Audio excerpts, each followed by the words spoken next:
Hello and नमस्कार दोस्तों, स्वागत है आप सभी का एग्जाम लवर्स पर। मैं हूं राजन महाजन और लेखपाल भर्ती 2022 के इस शानदार टारगेट सीरीज में आप सभी का बहुत बहुत स्वागत है। जैसे कि आप लोग बहुत अच्छे से जान रहे होंगे, जो हमारे सब्सक्राइबर है, जो हमारे साथी हैं, कि जो टारगेट बैच है वो आपके 1000 MCQs का है और साथ ही साथ इसमें डे बाई डे में बहुत इंपॉर्टेंट जो भी फैक्ट्स होते हैं उसकी एक महत्वपूर्ण MCQ श्रृंखला लेकर आता हूं। तो आज उसी की श्रृंखला में हम लोग आगे बढ़ेंगे और डिस्कस करेंगे।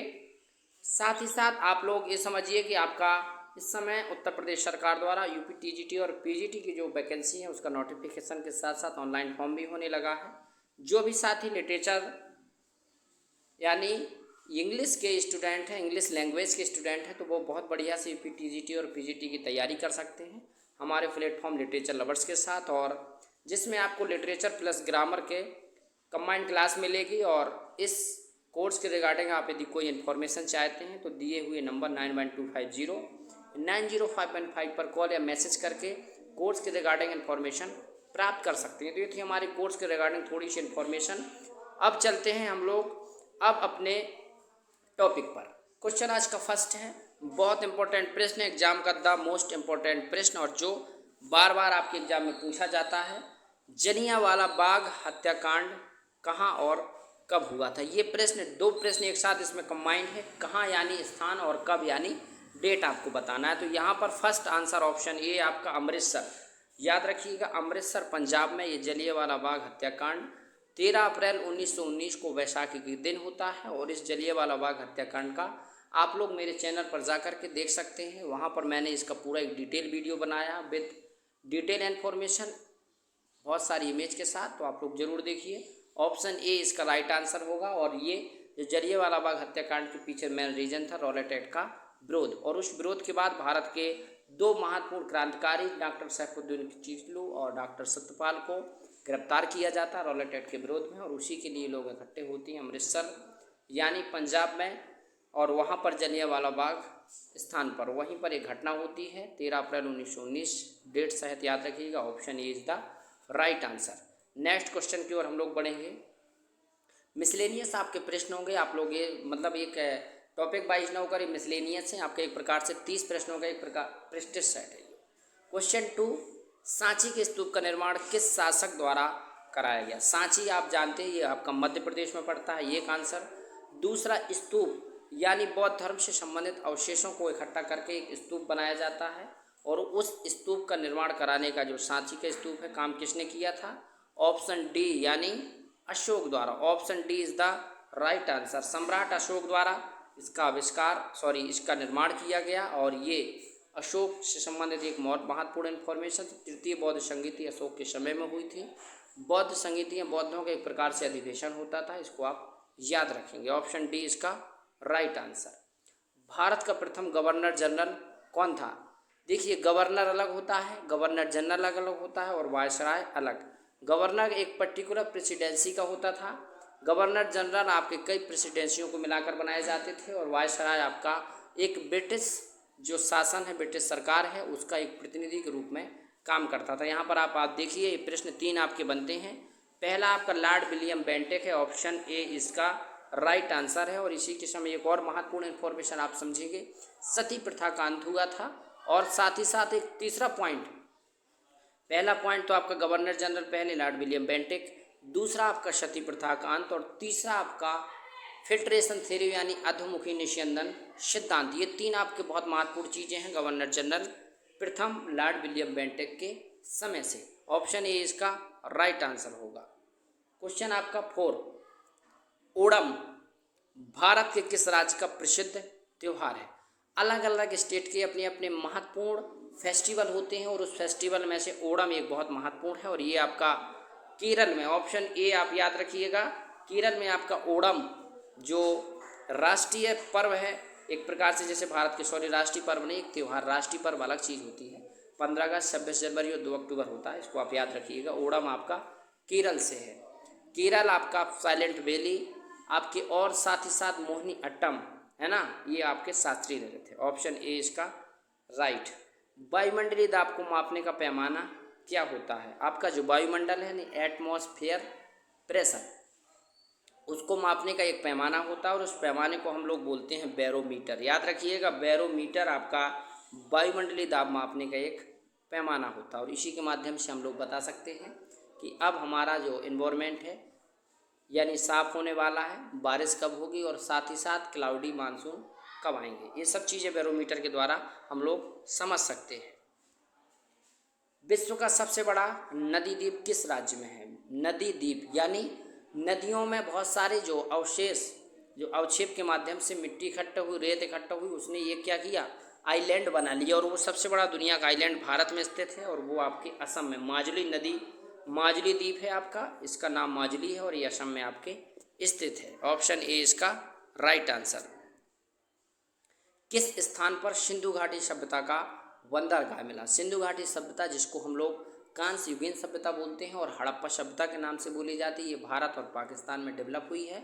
इसमें एक बंदरगाह यानी डॉकयार्ड के जो अवशेष मिले हैं वो आपके लोथल, ये आपका लोथल गुजरात में पड़ता है। याद रखिएगा, ऑप्शन ए इसका क्या होगा, राइट आंसर। बहुत अच्छा प्रश्न है और एग्जाम में बहुत पूछा गया है।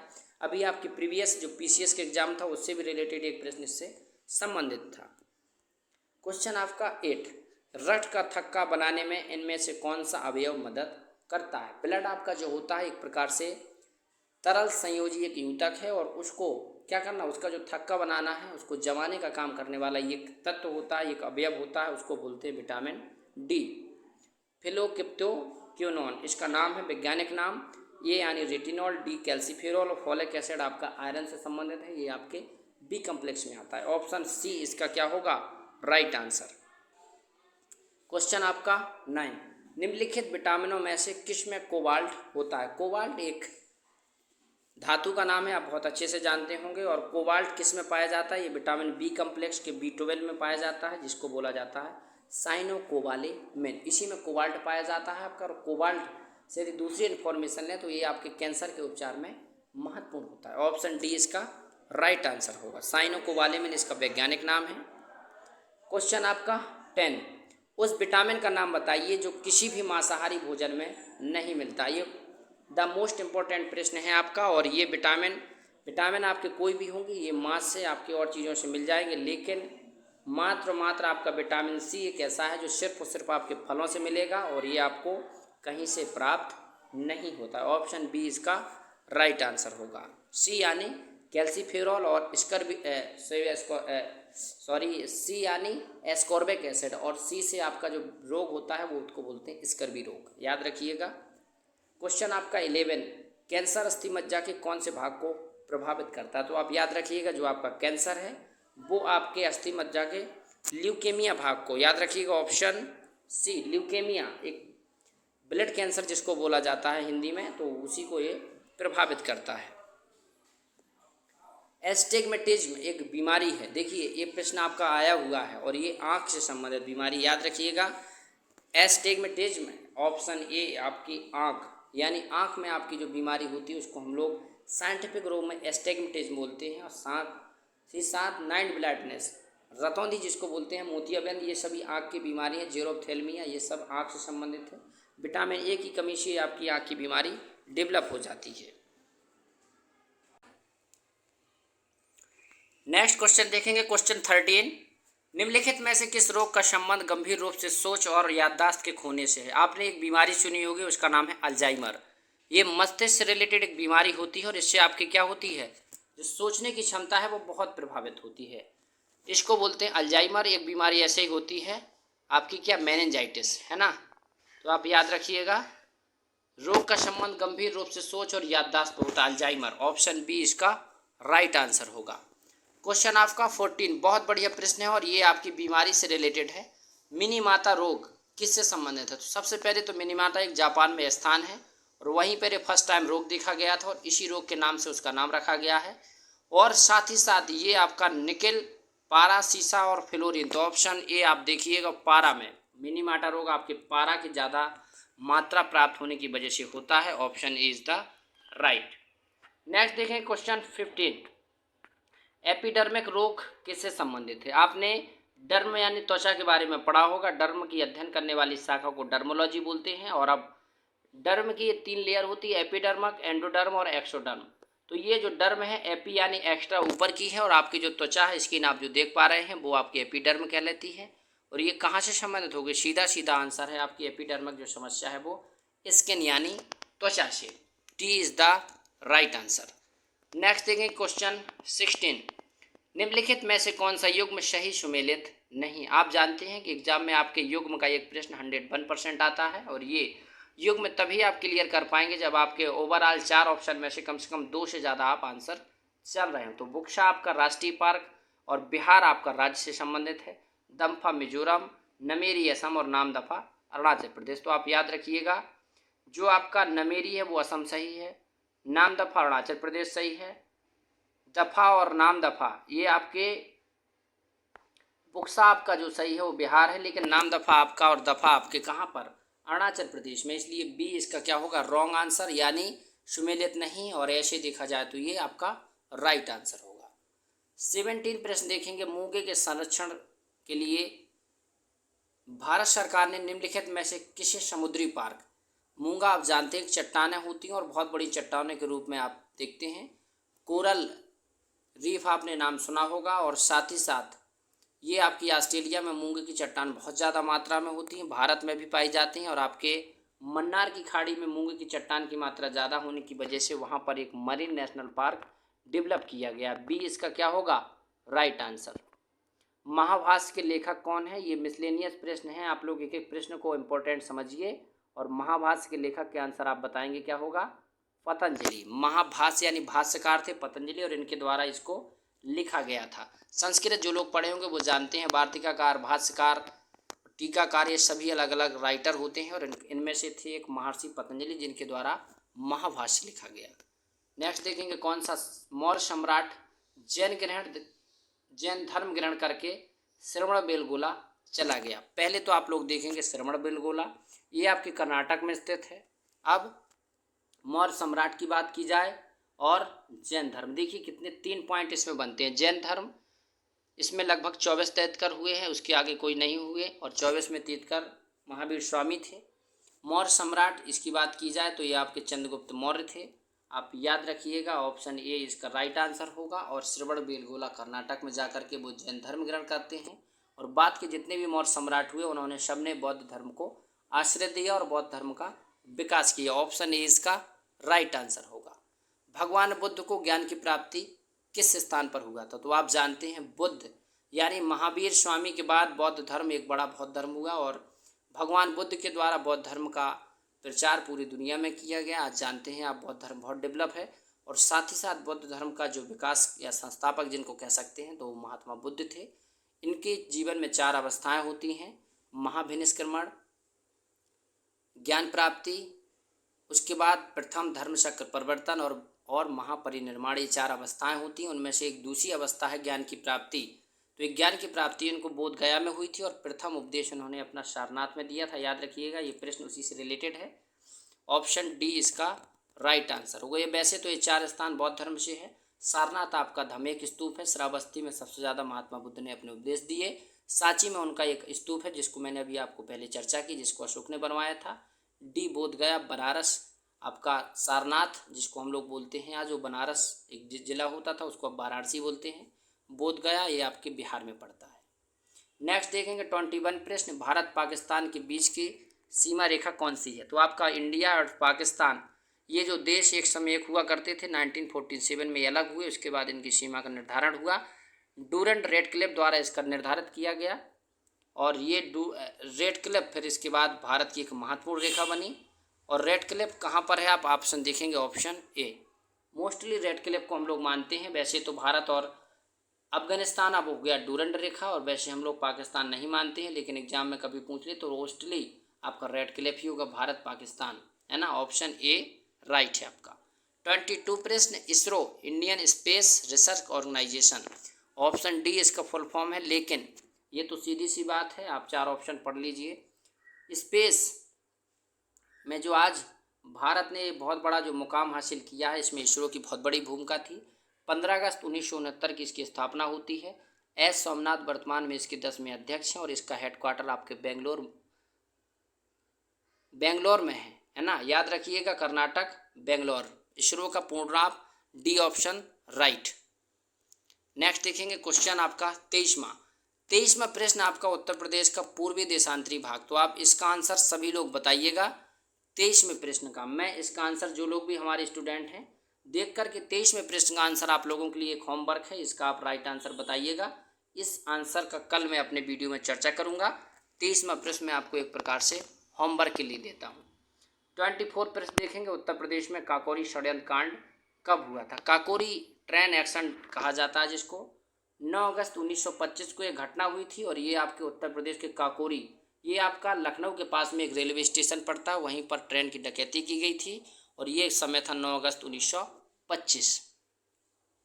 नॉर्मन बोरलांग पुरस्कार किस क्षेत्र में दिया जाता है। बहुत इंपॉर्टेंट प्रश्न है और ये कृषि से संबंधित एक ऐसा प्रश्न है। नॉर्मन बोरलांग को कृषि में बहुत सारी जो क्रांतियाँ आई उसका जो हरित क्रांति है उसका आविष्कारक माना जाता है मोस्ट रूप से। और नॉर्मन बोरलांग जो पुरस्कार है वो कहाँ दिया जाएगा, डायरेक्ट बात है कि आपका कृषि में। और इनको जो नोबेल पुरस्कार मिला था वो शांति के क्षेत्र में, याद रखिएगा 1970 में। इनके नाम पे कई नॉर्मन बोरलांग और भी अदर नाम से इनके पुरस्कार दिए जाते हैं। दुनिया में हरित क्रांति के जन्मदाता नॉर्मन बोरलांग है, भारत में MS स्वामीनाथन।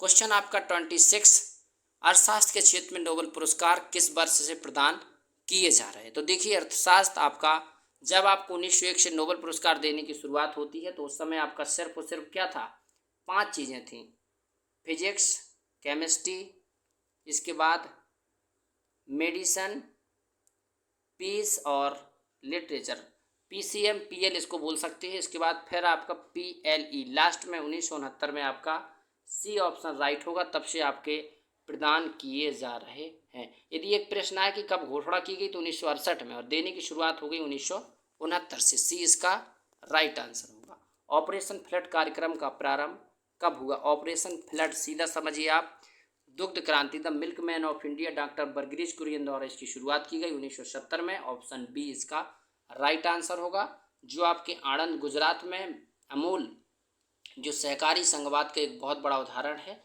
और ये सहकारी संगठन था, इसने ऑपरेशन फ्लड नाम से डॉक्टर बर्गिश कुरियन के मार्गदर्शन में शुरू किया और आज भारत अपना जो दुग्ध उत्पादन में दुनिया में अग्रणी है और इसका जो श्रेय जाता है ऑपरेशन फ्लड को। ऑप्शन बी इसका राइट आंसर।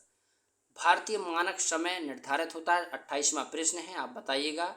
82.5 अंश पूर्वी देशांतर हमारा होता है, हम लोग पूरब में बसे हैं, वो भी देशांतरी विस्तार हमारा 82.5 है। तो option C is the right answer, है ना। याद रखिएगा भारत का मानक समय +530 GMT पर चलता है, इसको भी आप याद रखेंगे, +530 GMT, है ना। ग्रीनविच मीन टाइम से 5.5 घंटे हमारा समय आगे चलता है। सी इसका क्या होगा, राइट आंसर।